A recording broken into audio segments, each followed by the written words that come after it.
violence in Sri Lanka. This story has a long and tragic history. Since independence in 1948, there has been an appalling catalogue of massacres of the Tamil people, starting in 1956 with the Ingigala massacre and continuing right up until recent times. The events of July 1983 proved to be one of the catalysts for the decades of civil conflict which followed. However, the pogrom itself was the culmination of decades of anti-Tamil policies and anti-Tamil violence in Sri Lanka, seeds which, if we consider the history, were sown back in the island's colonial era. Then, in 2009, the Sri Lankan government, under the pretext of fighting terrorism, killed thousands of Tamils, including children, who were sent to a small strip of land designated as a safe zone, where they were then bombed.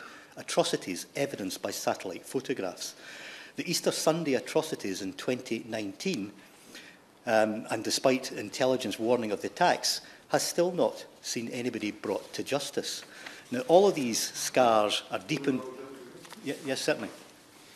In particular, can I ask you about the Prevention of Terrorism Act, which is still in force today in Sri Lanka, and which is used arbitrarily as a means to discriminate against and intimidate the remaining Tamil community in Sri Lanka. Does he share my view that it is high time the British government took more decisive action to put pressure on the Sri Lankan government to end the use of that act? We are on exactly the same page, although I will come to that section of my speech fairly shortly. I agree absolutely wholeheartedly with the comments that he has made. Concerns remain about Sri Lanka's police force and armed forces, with allegations that they abuse their power in relation to surveilling and harassing human rights activists. Indeed, I have heard directly from Tamils that the outcome of the Sri Lankan Lessons Learned Reconciliation Commission was that the victims were further victimised by the Sri Lankan armed forces. Concerns remain too about the laws which enable human rights violations. The Prevention of Terrorism Act, which my colleague had asked about, has enabled the detention of political prisoners for long periods since it was enacted in 1979. It was this act which was used to detain the 53 prisoners at Dayakda prison, who were subsequently killed during a terrible flashpoint in the Black July pogrom, which has come to be remembered as the Dayakda prison massacre.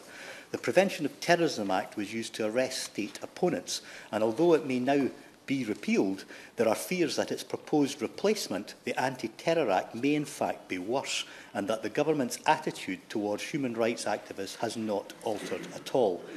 The Sri Lankan government are now implementing another Truth and Reconciliation Commission.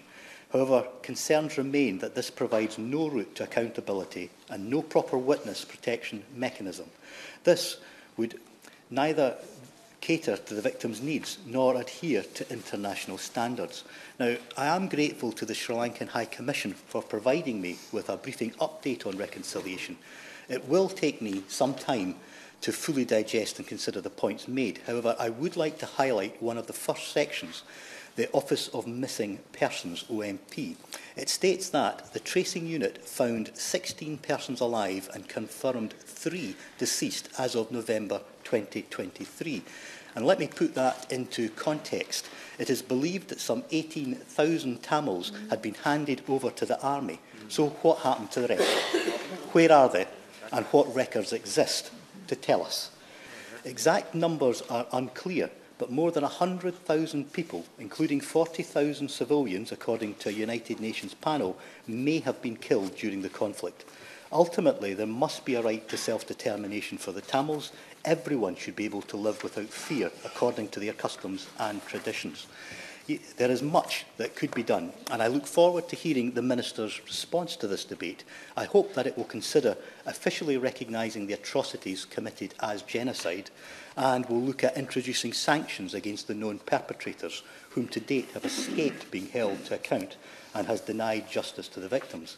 Canada and the US have already sanctioned some war criminals. It's high time that the UK was doing the same. The National Unity and Reconciliation Commission that was established earlier this year felt like a step in the right direction, but many organisations, including Amnesty International, have expressed significant concern that this would not be sufficient. In Sri Lanka, we need to make sure that the Commission does what it needs to do with real reconciliation that has a genuine chance of starting the healing across communities that will bring the whole country together. The first step must be to end all discrimination against Tamils in Sri Lanka. They deserve to be able to live out their own culture and religious practices in peace without interference from other groups. The government and my right honourable friend, the Minister, continues, I know, to work hard to keep very strong relationships with Sri Lanka, which is important for the future of all the communities there and important for promoting peace and human rights. They are clearly putting plans in place. In 2022 to 2025, the Conflict Stability and Security Fund for Sri Lanka from the FCDO supports human rights priorities with more than £11 million. And UK funding for the United Nations Development Programme has also supported the resettlement of displaced communities of land cleared of mines.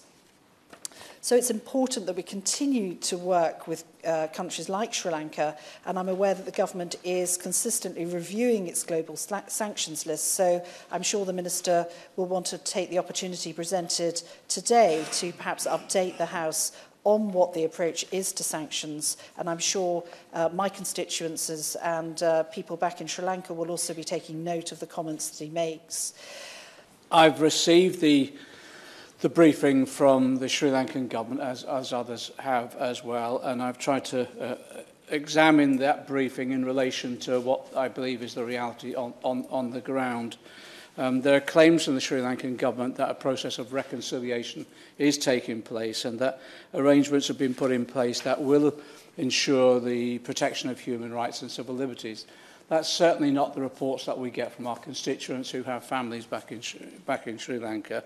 And the examples, just very briefly, the recent ones we've been told is Tamil Remembrance Day, in which people were arrested, detained, and then memorials were smashed as well. That doesn't sound like the protection of civil liberties or respect to be meted out to the Tamil community.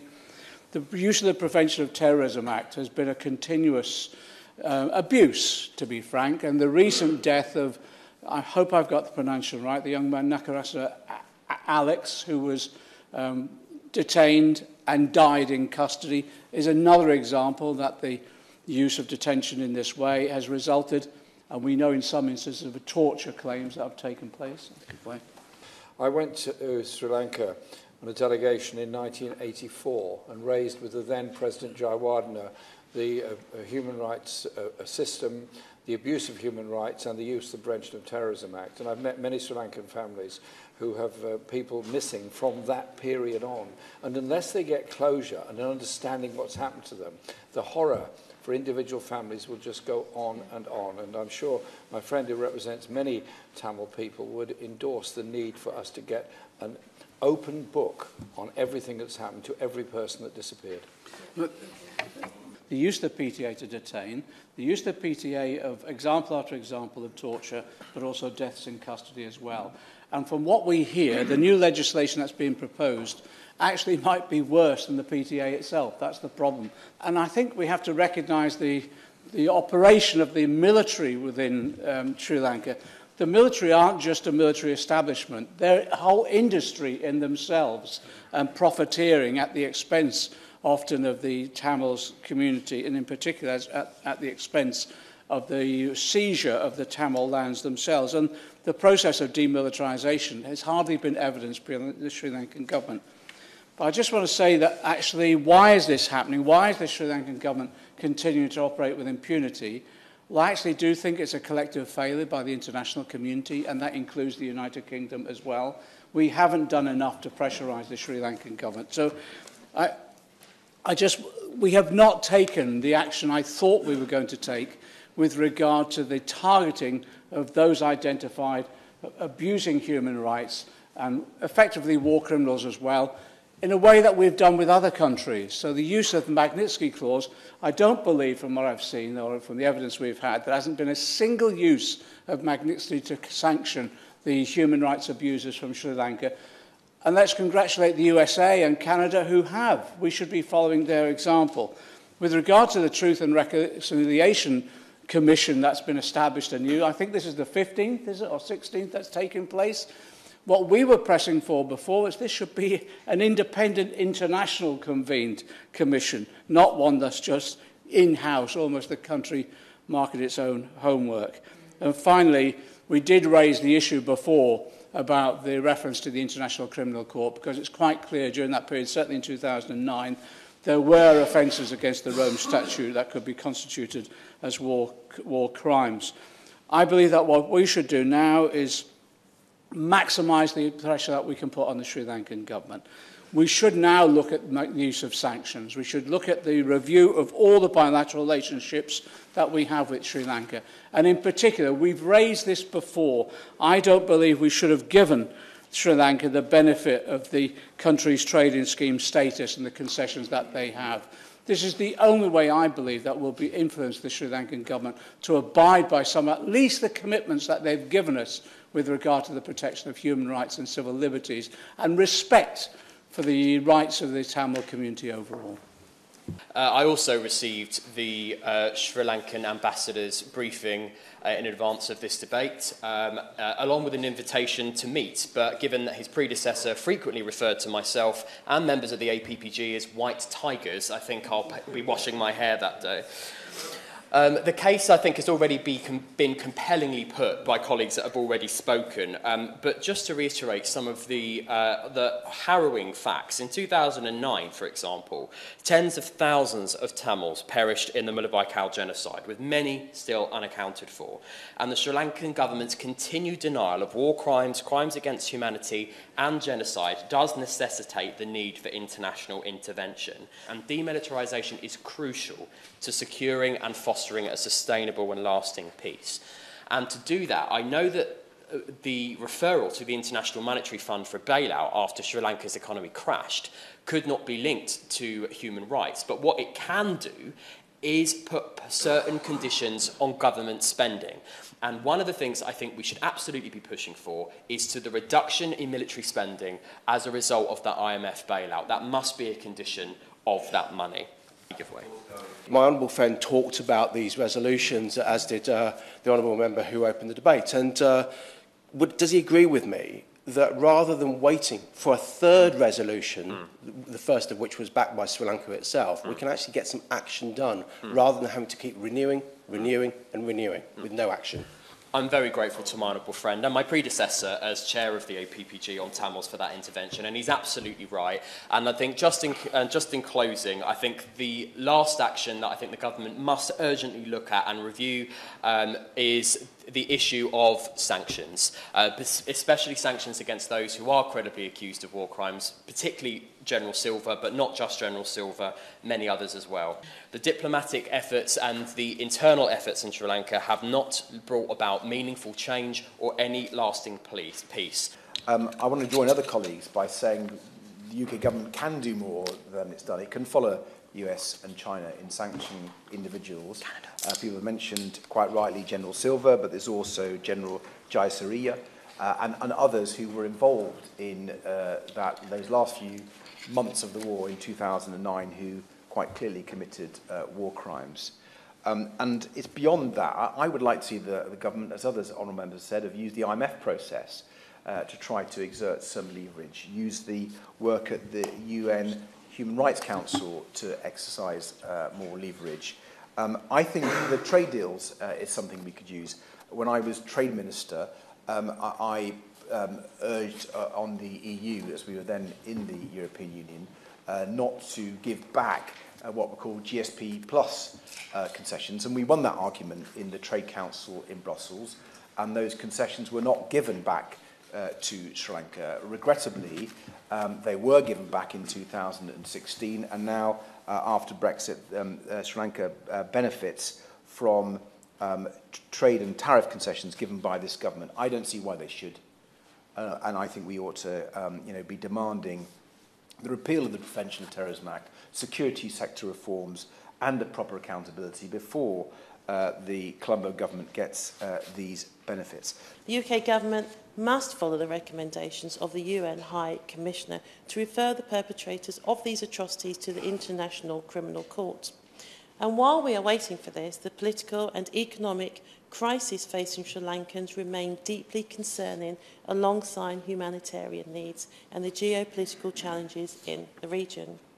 In conclusion, accountability for past and reported current crimes is crucial to achieving political sustainability, as is the justice for the affected Tamil victim survivor community.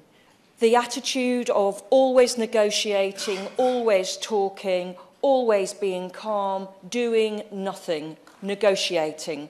Negotiating what for? Those hundreds of thousands of people have still not been found. Not one person committing a war crime has been prosecuted. There are no more answers than there were before. Now has come the time for the Foreign Office to decide whether it's still going to carry on with the mealy-mouthed diplomacy it has always sought, or actually take action. Use some of the laws that Parliament has given them to take action against those who have perpetrated war crimes. Our Foreign Secretary needs to seriously come forward and be honest about his role in trying to promote the Chinese government's plan for a new port in Colombo. It does not bode well. Let us show Sri Lankans and Tamils differently. Let's take a different path and actually get some movement on progress. There are so many times that people have been in this room, not just over the past few years, but over decades, calling for the same things, and yet the government is continually failing to act. But once again, Tamils mourning Sri Lanka faced oppression, a violent crackdown from the Sri Lankan state apparatus in their attempts to remember their war dead, as they visited the remains of the Tamil cemeteries that the Sri Lankan government had already bulldozed. As many as 11 Tamils, including a young schoolboy, were arrested by Sri Lankan authorities after Sri Lankan authorities stormed those remembrance events. The UN has always been clear that Tamils have a fundamental right to remember their war dead on November the 27th, and that any attempt to infringe on this is a clear violation of international law. This is yet another reminder of the daily injustices inflicted on the Tamil people of Sri Lanka. But it's now nearly 15 years since the end of the armed conflict. Tamils in Sri Lanka are facing an onslaught from their government, increasing reports of land grabs, the destruction of Tamil places of worship, and the illegal construction of Buddhist viharas. Let's be clear, Sri Lanka has a military that's almost double the size of the UK's military. Over 75% of that, though, is deployed in the traditional Tamil homelands. And this, of course, perpetuates a climate of intimidation, human rights abuses, and brutalises the nascent Tamil economy. A variety of UN bodies, from Human Rights Watch as well, and other human rights organisations, have called for justice for the victims of the historic and present atrocities inflicted upon the Tamil people.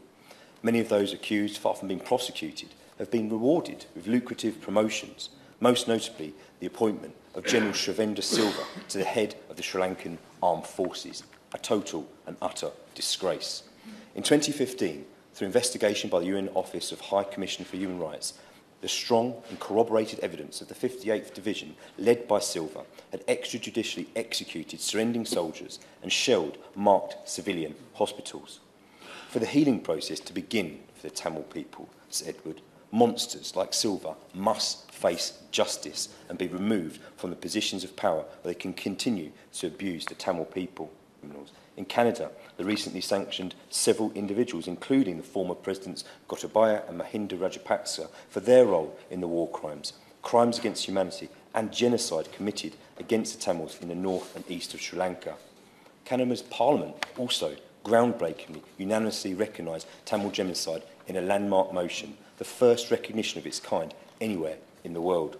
The United States has also issued sanctions on General Silva, and in a recent letter to Secretary of State Blinken, several congressmen and women from across the aisle urged the State Department to end the diplomatic impunity enjoyed by Sri Lankan perpetrators of human rights abuses. And despite this, the UK is yet to sanction a single alleged Sri Lankan war criminal. In fact, in the past few years, the UK has provided several million in security assistance to Sri Lanka to aid training and capacity building for the Sri Lankan police and security forces, as I've previously raised in the House on a number of occasions. The UK's failure to sanction the Sri Lankan military and government officials who are credibly accused of war crimes against humanity and genocide is hampering now international efforts for justice and accountability and rightly enraging the Tamil diaspora around the world. Unfortunately, the human rights violations of the Sri Lankan civil war have yet to be properly addressed by the Sri Lankan government, nor have many perpetrators, indeed any perpetrators, been brought to justice. Some of those perpetrators continue to hold governmental positions, while reform efforts have had little effect. The Tamil population continues to suffer under governmental restrictions and human rights violations, including disappearances and death. COVID-19 protection laws, which required forced cremations of all burials, forced Muslims to violate Islamic religious observance standards, the very key and core of their beliefs. Thankfully, this policy has come to an end, but other measures remain in place for the oppression of Muslim community members. Per the United States Centre for Religious Freedom's 2022 report on Sri Lanka, Hindu and Muslim sites in the predominantly Tamil northern province have been destroyed under the oversight of government agencies, creating space for the building of Buddhist temples. The report notes that this practice was one of the biggest impediments to religious freedom in the northern province. So what can the UK government do? What can our minister do? What can our government do? We've seen that bilateral talks can be effective in promoting change, but only to a limited extent. Excuse me. Sri Lanka's economic dependence on the European market was a key point to its PTA reform process. Perhaps that pressure could be put on again. However, these reforms are not adequate to protect human rights in the country. A new strategy is needed, combining bilateral and multilateral efforts. I stood at one point, believe it or not, at a buffet table of all things with the then President Mahinda Rajapaksa at his home, and I told him I was a member of the Scottish Parliament, and I asked him if he could please help me to find my constituents' loved ones in his IDP camps. I was dismissed and swept away by his people, and off he went to look for those who were happy to make small talk. I've stood here in this place listening to Foreign Office ministers telling us, don't worry, it's all going to be okay. And I'm sure this is what's going to be told to us today. They will use their influence, etc., on the one hand. And on the other, telling us, as they did in a Westminster Hall debate here in 2015, that it was good news that Sirisena had become president because he wasn't Rajapaksa.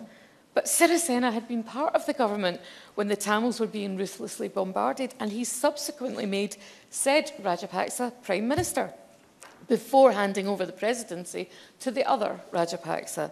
The Rajapaksa brothers are credibly accused of a host of war crimes during the war and of violating international humanitarian and human rights laws. So you could say the UK government has been too trusting, or you could say that they're doing nowhere near enough to use that influence to safeguard the rights of Tamil people in Sri Lanka.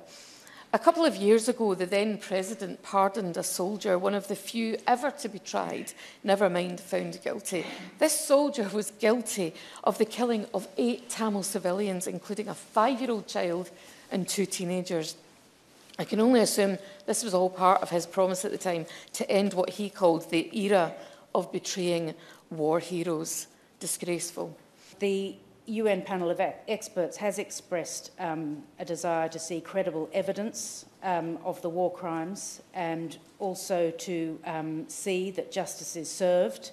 And in particular, during this debate, we've heard a number of members underlining the role which General De Silva played during the conflict. And I wonder whether the Minister has made an assessment on whether the Magnitsky sanctions framework, which is post-Brexit one of our most important tools for holding to account the actions of certain individuals, whether he feels that this would fit into a potential Magnitsky sanction framework. Now, we're all aware that the standard response from a minister when asked this question is that we don't comment on these because that would then spoil the process of sanctions, because they're meant to be done sort of almost by surprise. But I wonder whether the Minister could hint to us in this House, as we're so concerned about this particular issue, what his particular view of that individual is, as his name does come up in so many of these representations at the UN panel of experts. I also wanted to ask whether he feels that there is a case to be answered, based on his assessment of the evidence, at the International Criminal Court, or whether he thinks that there is going to be, it will be suffice to have the process of the national reconciliation. Does he feel that there will be another step after that, which will go into the ICC? Of course, Sri Lanka is one of 32 FCDO human rights priority countries. This is in recognition of our ongoing human rights concerns in a number of areas, including the rights of people from minority groups.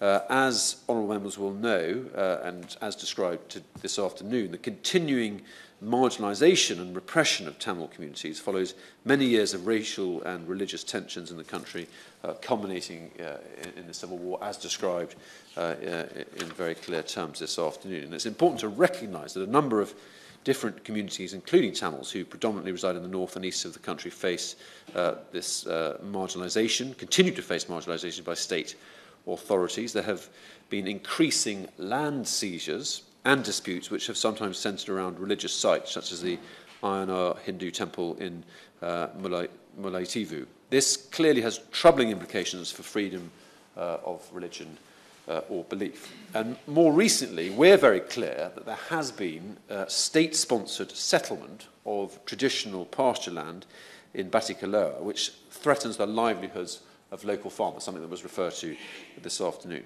There have been several incidents of heavy-handed policing of peaceful protests and commemorations, and there is ongoing surveillance and intimidation by state security forces in the north and east of the country. This particularly focuses on civil society activists and Tamil communities affected by the war, including former combatants and the families of the disappeared. And of course, these events have increased heightened communal tensions, and they continue to stoke perceptions of forced displacement from traditionally Tamil areas. Now, a running theme was the Prevention of Terrorism Act, which was described in stark terms by a number of members. Of course, the UK government remains very concerned about the ongoing use of the Prevention of Terrorism Act, despite the Sri Lankan government's long-standing commitment to replace this piece of legislation with an improved, with a version that would meet its international obligations.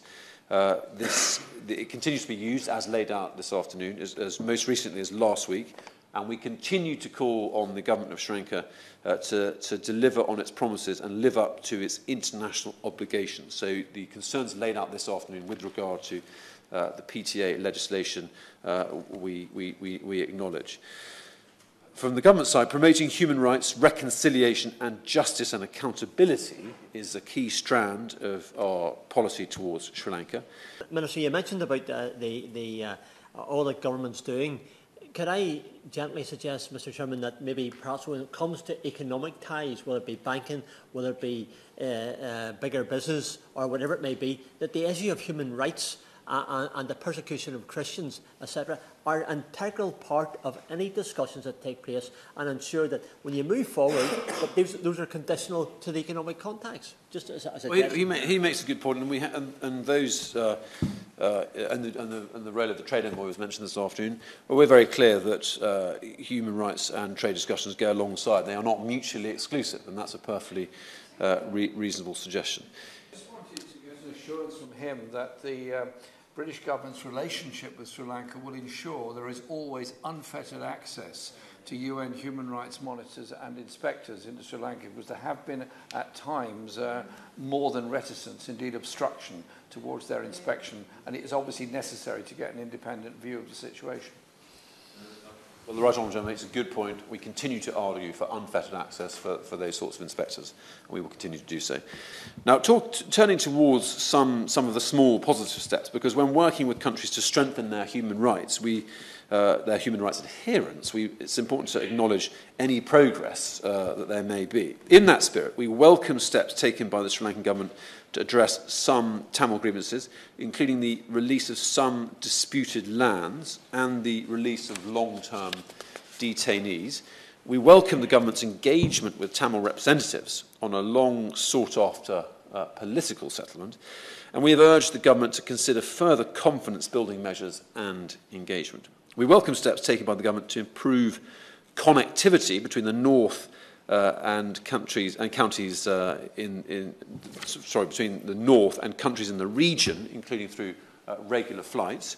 And we believe this should help increase economic opportunities for the north and others in that region. We also welcome the government's commitment to a Truth and Reconciliation Commission, and we encourage them strongly to consult widely and come forward with detailed proposals. I'm sure he genuinely believes the speech that he's making, but the Foreign Office have, in the last 13 years, been beseeching the Sri Lankan government for an independent truth and reconciliation process. To date, it hasn't happened. At what point will he try something else?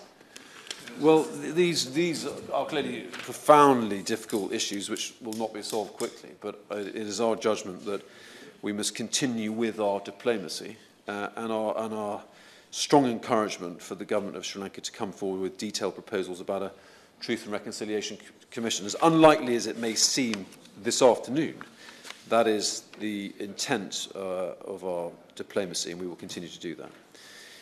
Would he undertake, given the scepticism about yet another announcement of this sort of process, would he therefore give pledge to continue more truthful and thorough approaches, for example, looking at the question which was raised earlier in the debate about the role of the ICC for certain of the terrible events that happened during the Civil War? Is it the assessment of the FCDO that there is a case to answer in the ICC? Well, the Honourable Lady will know that the ICC, being independent, will make its own judgments about the prospect of prosecution. But of course, when it comes to the relationship that we have with the Sri Lankan government, candour is at the heart of that, and frank speaking is at the heart of that. And that's why we will continue to make the point about the need for a Truth and Reconciliation Commission.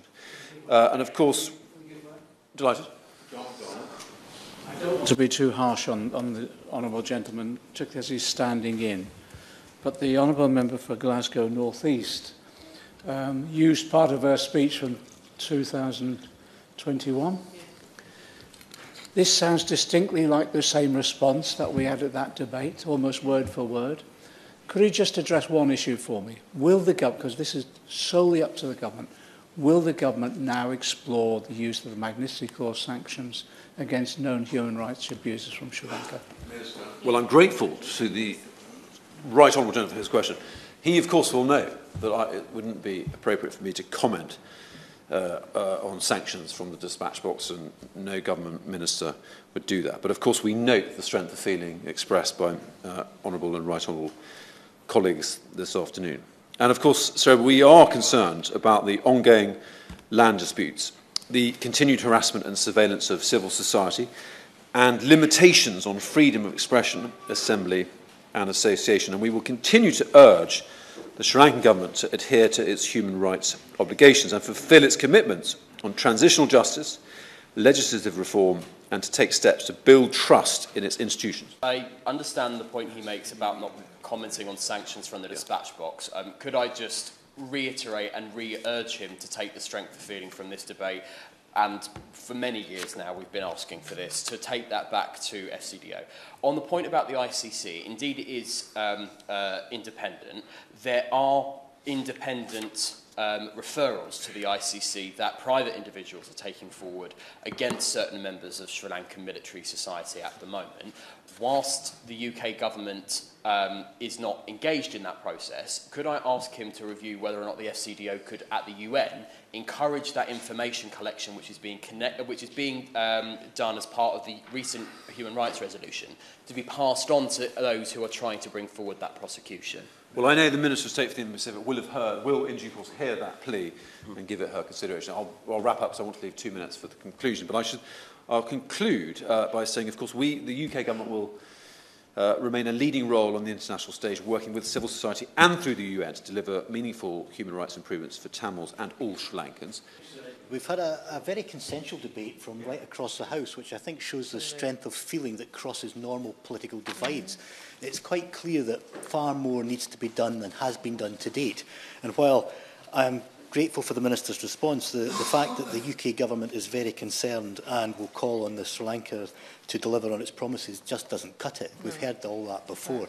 We really need further action, particularly around the area of sanctions, and also ensuring that there's international scrutiny of the reconciliation process, and I think that is vital for getting any long-term solution. Unlike in South Africa, where a minority were the oppressors of the majority and then power changed, it's a very different dynamic in Sri Lanka, and it clearly needs international scrutiny. Thank you. The question is that this House has considered Sri Lankan Tamils and human rights. As many as opinions say aye. Aye. The contrary, no. I think the ayes have it. The ayes have it. Order, order.